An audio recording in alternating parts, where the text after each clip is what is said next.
In the glittering world of old Hollywood, fame and fortune often came with a price written not in gold, but in fear, silence, and blood.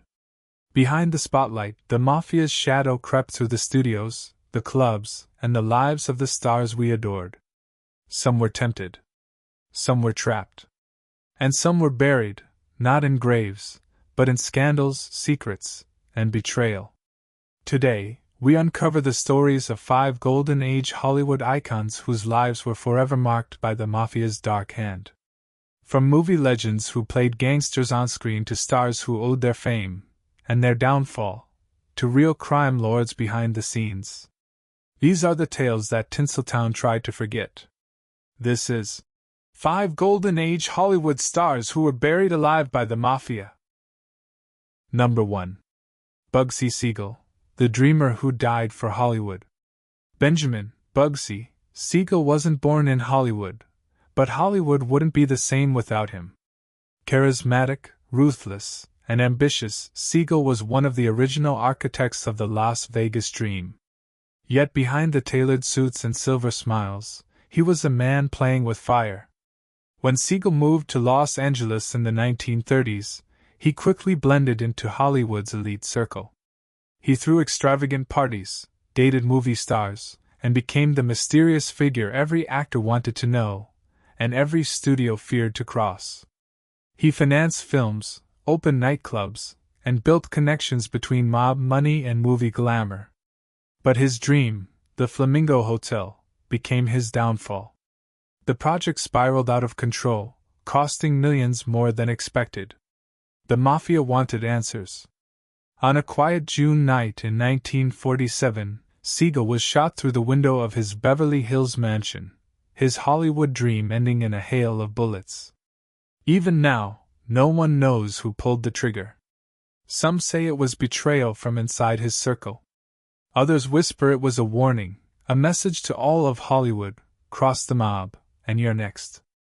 Bugsy Siegel wasn't just killed. He was erased, buried under the empire he built. Number 2. George Raft, the actor who lived his roles. George Raft was the face of Hollywood's gangster movies, but off-screen, he was closer to the real thing than anyone imagined. Before acting, Raft worked in New York's nightclubs, rubbing shoulders with actual mobsters like Tony Madden and Lucky Luciano. They weren't just friends, they were his protectors, his power. When Raft made it to Hollywood, his roles in Scarface and They Drive By Night made him a star. But it wasn't just acting, it was his life reflected on film. Studios loved his authenticity, but the FBI didn't. Behind closed doors, Raft's connections gave him luxury, women, and control, but it also made him a marked man. His refusal to testify against mob figures cost him roles and respect. By the 1950s, his name was blacklisted. George Raft wasn't buried in the ground. He was buried in silence, by studios that feared his friends more than they admired his talent. His career faded, his fame vanished, and the man who once played Hollywood's biggest gangsters died alone, remembering the life he could never truly leave behind. Number 3. Frank Sinatra, the voice that sang for the Mafia, approximate 2,500 characters. Frank Sinatra was more than a singer, he was a symbol of class, confidence, and charisma. But behind the polished tuxedo and the smooth baritone voice was a man deeply entangled with the Mafia. Sinatra's connections to organized crime ran through every stage of his career, from getting club gigs in New Jersey to landing the biggest film roles in Hollywood. Rumors swirled that mob bosses like Sam Giancana and Lucky Luciano helped revive his career when it hit rock bottom. In return, Sinatra allegedly entertained Mafia leaders and even acted as a messenger between powerful figures. The FBI kept a thick file on him, tracking every move he made. But the deeper Sinatra got, the darker things became.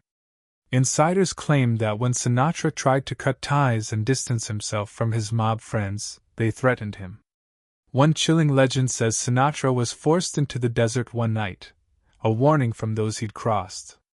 Whether true or not, the fear followed him for life. His charm masked paranoia, and his loyalty to certain friends could never be broken. To Hollywood, he was a legend. To the underworld, he was a man who owed them everything, including his soul. Number 4. Johnny Rosselli, Hollywood's mob fixer, approximate 2,500 characters. Johnny Rosselli was the man who brought the Mafia to Hollywood's doorstep. Elegant, persuasive, and dangerously connected, he operated behind the scenes, controlling studios, stars, and scandals. Rosselli was more than just a mobster. He was the bridge between organized crime and the glitzy world of movies.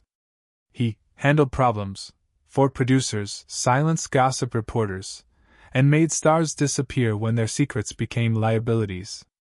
He funded films with mob money and even manipulated box office results to wash dirty cash.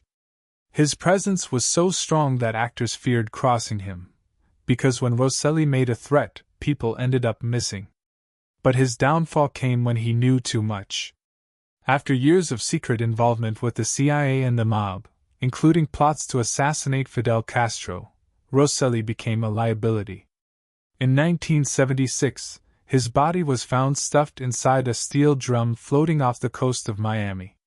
He had literally been buried at sea, a Mafia-style execution. His death sent shockwaves through both the underworld and Hollywood. Rosselli's story is a grim reminder. In the golden age of Hollywood, success often came with blood on your hands. Number 5. Mickey Cohen, the King of L.A. Crime, approximate 2,500 characters. Mickey Cohen ruled Los Angeles like a movie villain come to life. Sharp suits, fast cars, and a temper that could explode in seconds, Cohen was both feared and admired. Starting as a boxer, he quickly rose through the ranks of organized crime, running gambling, drugs, and extortion rackets right under Hollywood's nose. Cohen had close ties with countless celebrities. Some admired his power, others feared it. He attended star-studded parties, rubbed shoulders with leading actors, and even helped protect certain studios in exchange for hefty payoffs. But those who betrayed him met brutal ends. Stories circulated that Cohen had rivals beaten, buried alive, or left to rot in the desert. Despite multiple arrests, Cohen always found his way back to luxury. But his empire eventually crumbled when the government cracked down on organized crime. In the end, he was shot at, imprisoned, and left a broken man, living proof that power and fear never last forever. Cohen's rise and fall became a Hollywood tale of greed, violence, and tragedy, one where the spotlight could never wash away the blood.